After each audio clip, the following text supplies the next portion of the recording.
Welcome to the deep dive. Today we're digging into something really interesting out of Louisiana. Yeah, it's about these constitutional amendments that, well, they got rejected pretty spectacularly. Right, and this is in Louisiana, a state that usually leans heavily Republican. Governor Landry, who's been pretty successful, saw his proposals go down in flames. It's fascinating. We're mostly looking at reporting from the Advocate here. And our mission really is to unpack why this happened.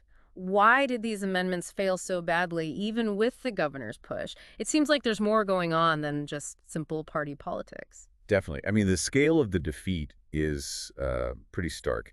The Advocate actually called it Governor Landry's worst defeat during his 15 months as governor. Wow, worst defeat. That says a lot given his track record so far. It really does.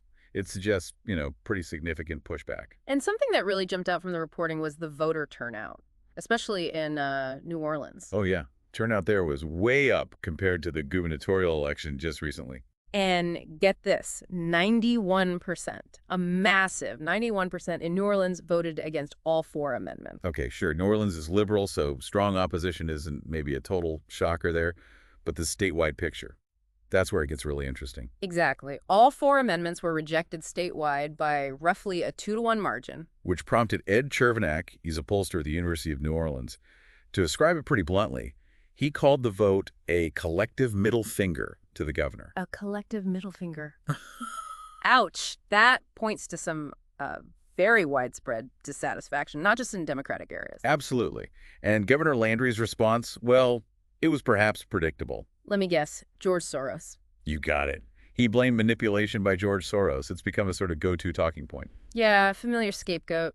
But the actual voting data, it tells a very different story, doesn't it? Completely different. The key thing is the lack of support, even in places you'd expect these amendments to sail through Republican strongholds. Right. Like, let's take Amendment 2, the one mandating tax cuts, mainly benefiting wealthier individuals. You'd think that would be popular with the GOP base, wouldn't you? You would. But it only passed in 14 out of Louisiana's 64 parishes. Only 14. That's remarkably low. And it gets even more specific when you look at the legislative districts. Yeah, the article broke that down. It was approved in only 8 of the 28 GOP-held state Senate districts. And only 27 out of 73 GOP-held districts in the State House. So clearly, this wasn't just Democrats showing up to vote no. There was significant resistance within the Republican base, or at least among Republican-leaning areas. Which points to, well, something quite unusual happening here. An alignment of opposition forces that you don't typically see. The Advocate piece really highlighted this liberal activists and, surprisingly, some very conservative activists finding common ground against these amendments. It suggests the issues themselves transcended the usual partisan divides. People weren't just voting based on party label. And the prime example of this strange coalition has to be Reverend Tony Spell. Ah, yes, the Pentecostal preacher down in Baton Rouge. Very conservative figure.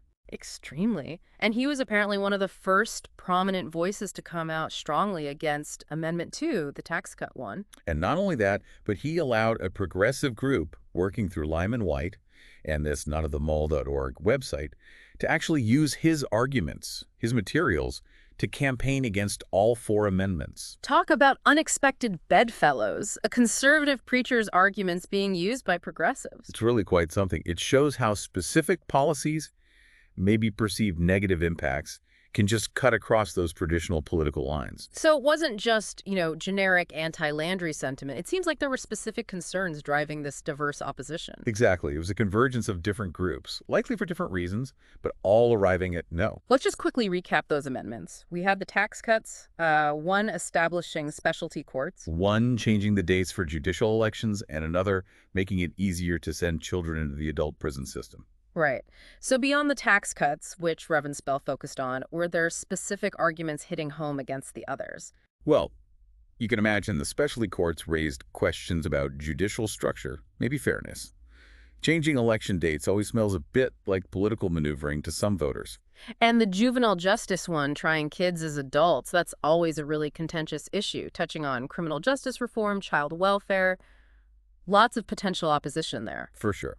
Each likely had its own coalition of opponents, adding up to that big statewide rejection. So wrapping this up, the big takeaway really is that Governor Landry's major defeat wasn't just about Democrats being energized, it was far more nuanced. Yeah, it showed opposition that stretched across the political spectrum, creating these really unusual alliances focused on the specific issues at stake. It really makes you think, doesn't it, about the limits of just relying on party loyalty. hmm what does this Louisiana result maybe suggest about the potential power of these issue-based coalitions? Can they disrupt the usual political calculus, even in states that seem solidly one color on the map? That's a really interesting question to ponder. It shows voters might be more complex than simple labels suggest.